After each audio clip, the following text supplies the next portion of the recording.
আল্লাহর পক্ষ থেকে রমাদানের রোজা হলো ফরজ, যেটা আল্লাহ তাআলা আয়াতের মাধ্যমে বান্দাদেরকে জানিয়ে দিয়েছেন।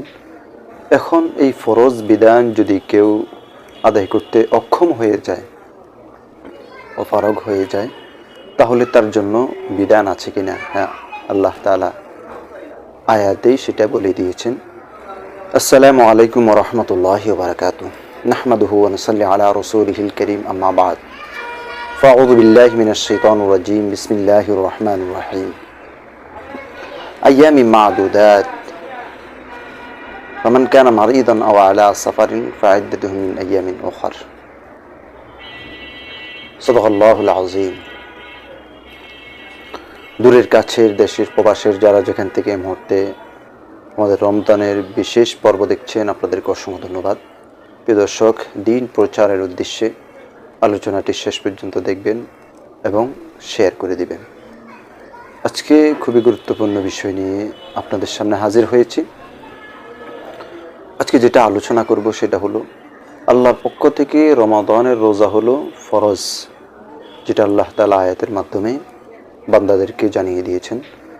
এখন এই ফরজ বিধান যদি কেউ আদায় করতে অক্ষম হয়ে যায়, অপারগ হয়ে যায়, তাহলে তার জন্য বিধান আছে কিনা? হ্যাঁ, আল্লাহ তাআলা আয়াতেই সেটা বলে দিয়েছেন যে রমাদানের রোজা হলো ফরজ, 29 হোক 30টা হোক, আইয়ামি মা'দুদাত, নির্দিষ্ট মাসে রোজাগুলো রাখতে হবে।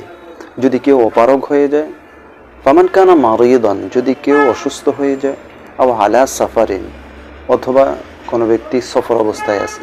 এখন অসুস্থ ব্যক্তির জন্য রোজা ভাঙার অনুমতি আছে। এমন অসুস্থ যে সে যদি রোজা রাখে তাহলে তার অসুস্থতা বেড়ে যাবে, অথবা ইসলামিক ডাক্তারগণ অথবা বিশেষজ্ঞ ডাক্তারগণ বলেছেন যে এ মুহূর্তে তাকে কিছু খেতে হবে, তাহলে এ মুহূর্তে রোজা অবস্থা তার জন্য কিছু না খাওয়াটা ক্ষতির কারণ হবে। এই জন্য অসুস্থ ব্যক্তি সাময়িক কারণে রোজা ভাঙতে পারবে, পরবর্তীতে সেটার কাজা করতে হবে। আর দ্বিতীয় যে ব্যক্তি, সেটা হলো যদি সফর অবস্থায় কেউ রোজা ভাঙতে চায় তাহলে ভাঙার অনুমতি আছে। আর যদি কেউ রাখতে চায় তাহলে তার জন্য আরও অধিক কল্যাণকর। কিন্তু এই সফরের বিষয়টা যখন আয়াত নাজিল হয় তখন সফরের ধরনটা ছিল ভিন্ন। মানুষ পায়ে হেঁটে সফর করত, আর সাদবিহীন বাহনের উপরে রোদের তাপে মানুষের অবস্থা অনেক